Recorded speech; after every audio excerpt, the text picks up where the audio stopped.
Hey everybody, welcome back to Diecast Driven. Today we're going to be looking at William Byron's 2024 cars. We're going to be looking at the first two of my collection. Here you can see the primary Axalta paint scheme, and as has been discussed in numerous other videos, I have been collecting the primary Axalta and or DuPont paint scheme from the 24 car ever since Jeff Gordon started racing the 24. So this is just a continuation with the primary paint scheme being purchased for William Byron in the 24. In the 2024 season, Axalta was only ran on the hood in 4 of the 36 races. The first being at Daytona, then at Martinsville, Darlington, and then finally at Phoenix in the finale. So it was kind of interesting to see the progression of DuPont/Axalta as the primary sponsor of the 24 car. Back from when Jeff Gordon first started, it was basically the only sponsor. He only raced the 24 DuPont Chevrolet. And now in today's modern era of NASCAR, with the way that the money works and sponsorship and branding, Axalta has taken a very, very large step backwards as far as sponsoring the car, and they're down, at least in 2024, down to only 4 of the 36 races. So just an interesting piece of information regarding sponsorship and how the sport's kind of evolved and changed. But as far as this paint scheme goes, I like it. It stayed on par with the every 3-year rotation. Now 2025's Axalta paint scheme is quite a bit different than this one, so they kind of broke the streak there. But as far as 2024 goes, this car looked good. I liked the change of the background color to white. Really brightens it up, makes it kind of easier to see on the track. It's kind of a throwback-ish to the 2018 to 2020 Byron Axalta Primary.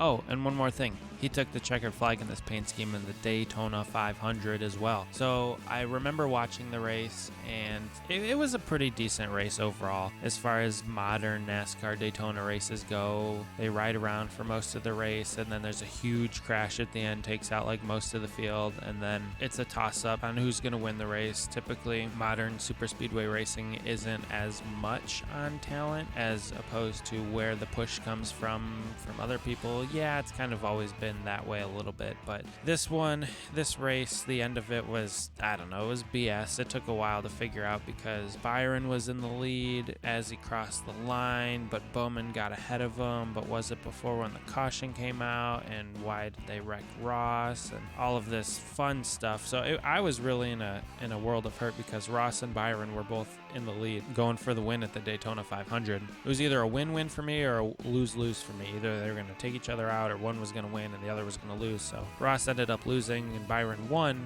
which was, great. I like the 24 car. But the controversy with Bowman and Byron and who was ahead at the time of caution after they had just taken the white, that's all. I don't really have too much more to say about the race. One last thing I want to say about the race is Byron made a few great saves in the car. He was getting pushed and bounced around, and he didn't cause the wreck that took out the whole field, but he was a victim of a push from a push from a push. So it was a lot of everybody, but he did a good job saving the car. Anyway, this car, love it. I love the confetti, tons of it, but also a decent amount of damage for a super speedway car. Not quite like Michael McDowell's from 2021, I think it was, but a decent amount. And also Lionel bringing back the hood, roof flap, and trunk tethers for these elite premier cars. I do like them. They are a little bit more expensive, but you get what you pay for in the details, and they're a little bit more limited in the quantity. Lionel did a pretty good job with it. I have the gold version of it coming up in a few weeks. You'll have to wait and see that one. I hope you guys are enjoying this journey with me as we document my collection. I'm going to be very tired because we have Lila May keeping us up at night, but couldn't be more happy. Thank you guys for watching. Bye.